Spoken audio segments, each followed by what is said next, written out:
Hi everyone. Today we're going to talk about correlation or correlation coefficient, and that is a numerical summary that is going to be used to represent the linear relationship between two quantitative variables. So in chapter 1 we talked about different numerical summaries: mean, median, mode, measures of center, and measures of spread, standard deviation, range, interquartile range, etc. Those are all called numerical summaries. Correlation is also a numerical summary that is a number that represents how strong the linear relationship is between two quantitative variables. So first, let's take a look at these two pictures. Do you think that one of them has a stronger correlation or relationship between X and Y? So take a minute and think about that. And then I'm going to tell you that actually both of these have the same correlation coefficient. They have the same correlation or strength of the linear relationship between X and Y. One is just a zoomed in version than the other. So it turns out that we can use that correlation coefficient, which is going to be the letter lowercase r, to measure the strength of the linear relationship between X and Y.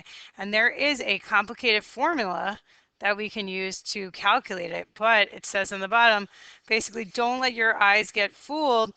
You don't want to necessarily just guess what the correlation coefficient is. Instead, we want to actually get that numerical summary, that R value, really in order to tell us the strength of the linear relationship. If we just guess, oh, it's strong, it's weak, it's moderate, just based on our eyes, it's probably not the best move, okay? So we need to go calculate R. Okay, so R is the correlation coefficient. We call it the R value or just R. And that is the correlation coefficient in the past or just correlation. So I'm going to use the vocabulary words association and correlation and relationship all interchangeably during this chapter. So here it says when the association between the two variables is linear, we can use the correlation or the correlation coefficient, but I'm just going to use correlation from now on to help us describe the strength and the direction of the association. Okay, so the R value is going to give us if it is a positive or a negative based on just looking at the sign of the R value. And then it's also going to be measured on a scale, and that scale is going to tell us if we're going to be strong, weak, moderate, or strong when it comes to the strength of the linear relationship. Now, we are only going to use the correlation if we have a linear relationship. So this is very important. If we see any kind of relationship that looks curved, exponential, quadratic, logarithmic, it's not appropriate to use the R value to fit and describe that relationship. We can only use it for a linear form. Okay, so when we talk about form, that means that it only can be linear in nature. Okay, now let's actually get into the scale of what is what is the number between. Okay, so the scale of what R is between, it's between a number between -1 and +1. Okay, if the correlation is strong, then it is close to +1 or -1. So let me explain. If you have all the dots lining up nicely, going up straight in a nice beautiful line, then it will be equal to +1. Okay. If all the points line up very nicely going down negatively with a negative slope line, then it's going to be equal to -1. These extreme values only occur if all the points lie on the line. It's going to be called the line of best fit or the least square regression line. If all of them line up nicely and make a beautiful straight line going up, +1, going down, -1. Now, if the relationship is weak, the correlation is going to be close to 0. Okay, so what does that look like? That's going to look scattered, where you can't tell what's going on at all and you don't know if it's positive slope or negative slope, or it could be curved. And basically, again, a linear model is not appropriate. So we can get the direction. Remember when we talk about defects, direction, we can get the direction of the picture, even if we don't have the picture, if we just look at the sign of the correlation coefficient. So if the R value is greater than 0, meaning it's positive, then we have a positive direction, or direct, meaning it's going up. Okay, and if R is less than 0 or negative, then we have a negative or indirect relationship, meaning it's going down. So you don't have to actually have a picture to be able to tell the direction. You can just look at the sign of the correlation coefficient. All right, so now you know the scale. I'm going to write it again down here. -1, less than R, less than or equal to 1. Strong positive, strong negative, 0. What about some numbers in between? Well, I will tell you, if it is between 0, I'm going to do the absolute value of R, and 0.5. Then we call this weak because it's pretty close to 0. If the R value's absolute value is between 0.5 and 0.8, then we consider it moderate, moderately strong. And if the correlation is over 0.8, the absolute value, and pretty close to 1 or -1, remember, absolute value, then we call it strong. So this is a basic scale for you to follow when you're categorizing your strength of your correlation coefficient. Now, a few important things to note. The first one, a few cautions. Correlation does not necessarily mean causation, okay?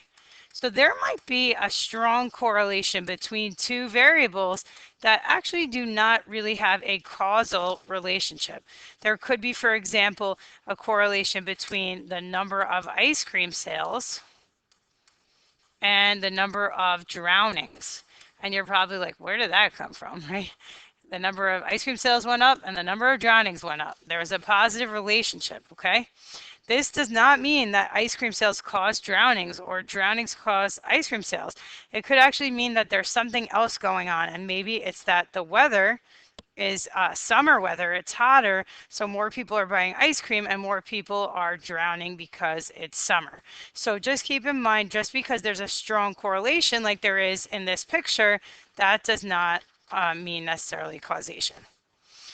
The other thing is correlation does not measure form. And when I mean form, I mean it doesn't tell me if it's linear, it doesn't tell me if it's exponential, etc. All it's telling me actually is if the strength of the linear relationship. Okay? So let's say, let me explain what I mean by that. Let's say I have a curved picture. Maybe it's exponential decay. The correlation is going to measure the strength of the linear relationship between x and y. So let's say I have an R value of like -0.8. Based on that, I would consider that moderately strong to strong negative relationship. But I don't realize when I look at that R value that actually it wasn't even linear. It wound up being curved, nonlinear, or exponential. So you can't really guess at all if it's linear or not just by looking at the correlation. We're assuming that we're only measuring linear relationships when we talk about correlation. And lastly, correlation is not a resistant measure of strength. And what do I mean by that? I mean that it is affected by outliers. It is affected or impacted by outliers. Okay? So, what do I mean by that? Well, if I were to throw an outlier up in here, that outlier is going to weaken the strength of the linear relationship, and it's going to weaken the correlation. Maybe the correlation before was +1, but now when I throw a few points up in here that are outliers, now the correlation is going to decrease, and maybe it's going to become 0.9. So that correlation is affected by outliers. It is not resistant. Oh, sorry. Let's go on. Okay, so I want you to take a look at these three. Stop the video, and I want you to estimate what you think the correlation value is going to be for each one of these on a scale of -1 to 1. Okay, so I want you to write down if it's positive or negative in terms of the sign, and is it strong or weak? We can use some vocabulary, strong or weak. And then I also want you to write down if you had to estimate the R value, what it would be. So pause the video here and write it down. So for the first one, I'm hoping you said there's weak to no relationship and the R value is close to 0 because it just looks like a big scattered old mess. The next one I'm hoping you said is negative and maybe moderately strong, weak to moderately strong. I would maybe go more to moderate here. And I said maybe about 0.6, 0.7. Negative though, negative 0.7. Next one, I think it's a little stronger than the last, so I'd call this one moderately strong. And maybe this is about 0.85-ish. Okay, and it's positive. All right, so there you go. That's just a quick example of estimating, but of course it's nice to actually calculate the correlation if you can using the calculator. Okay, I want you guys to do the next 3 here. Stop the video and do them, and I'm not going to go over them here. You can do them. Okay, these 3 I have moderate, negative, maybe like negative 0.8. Next one, strong, pretty strong, maybe 0.9, positive.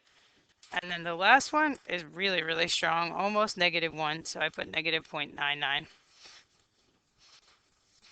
All right, a few other facts about correlation that are important. The first one is we need both variables to be quantitative. So we need both x and y to be numeric, quantitative variables. Otherwise, we can't calculate the correlation. So that's really important. Secondly, it doesn't matter which variable goes on which axis, the correlation will remain the same. So if I have height and arm span, and I find the correlation versus if I switch those and I had arm span versus height or height versus arm span, basically if I switch them, the correlation will remain the same. The points will shift, but the relationship of them to each other will remain the same. So correlation or R value makes no distinction between x and y axis for which variable is explanatory and which one is response. So basically what I'm saying is it doesn't matter which variable is on which axis, the correlation will remain the same. Okay, so you can switch the x and the y variables and the correlation will remain the same. Also, what if we change the units of measure? Like from height in inches, maybe I told you guys now, put everything in centimeters. Will the correlation change? And the answer is no. Everyone's going to just shift over together, so the correlation remains the same. So R value will not change, not be impacted by unit conversion. Okay? So if I had you guys' heights in centimeters or inches or meters or whatever, even if all these points shift over, they're going to all shift over together again, and the correlation or R value will remain the same because it's measuring the relationship between x and y to each other, and so therefore that unit conversion won't change. And the last one is correlation or R value has no unit of measure itself. It's just a number. So when you see it, it's just going to be a number between -1 and 1. It's not going to have any inches, centimeters, whatever. It's just a number between -1 and 1. All right. Now, how are we going to actually find the correlation, you ask? Well, there's a couple of things that we need to know. Number one, this is called a computer output or a Minitab output. There's a way to find the correlation coefficient by just looking at this. And the way is you look on the bottom here at where it says R squared, RSQ, not this one. This is R squared adjusted, just R squared. So you're going to take R squared, which is 87.6%, and you're going to make it a decimal. And then what do you think you're going to do to get R? I'm hoping you're going to say, I'm going to take the square root of both sides. And that's how we will get the R value. Okay. So take the square root and you get 0.876 and you end up getting 0.9359. All right, so take the square root of the r squared, which is on the bottom there. Make sure it's as a decimal first, and then you take the square root, and then you'll get r. All right. Now, the other thing to note is when we take a square root, it could be a positive or it could be a negative. Okay. So is this a positive or negative relationship? If you had a picture, you would be able to see that this is a positive relationship. So you would have picked the positive or negative. But since we don't know, we're going to talk about later on that this number here, right above it, I'm going to highlight it, is actually the slope.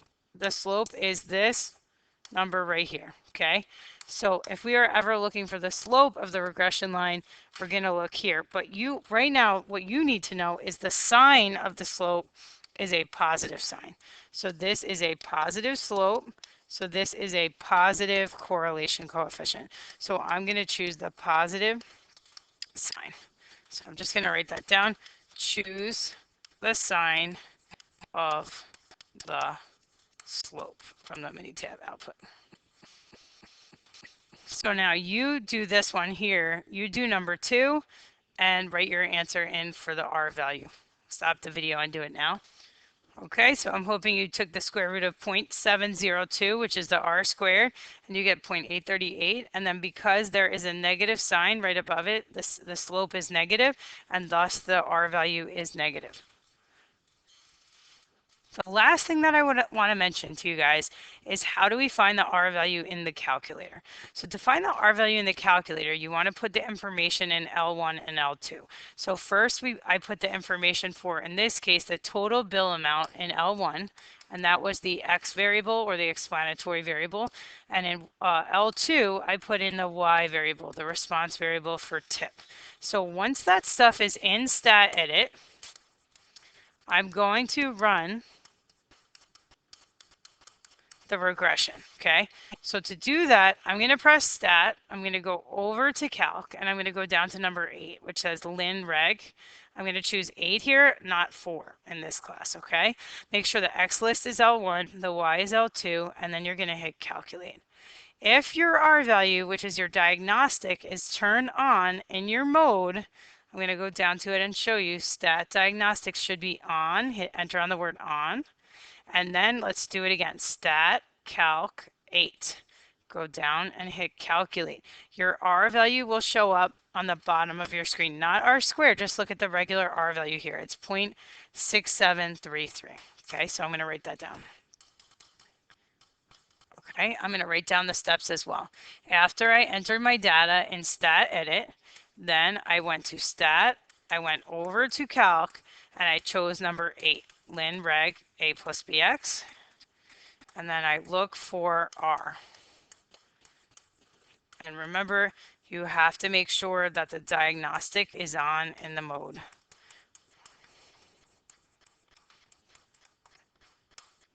Okay, then you get your R value, and boom, now you can interpret it. So it says describe the relationship. Okay, so describe means you're going to use that defox. Okay, so is this a positive or a negative sign? This is a positive, right? So we want to say there is a, and now you want to list some adjectives. There is a positive. Now, how strong is it? So if you look back at my scale from before, remember my scale for R was from -1 to 1. And specifically, this one is between 0.5 and 0.8. So I would consider that one moderately strong, okay? So we want to say there is a positive, moderately strong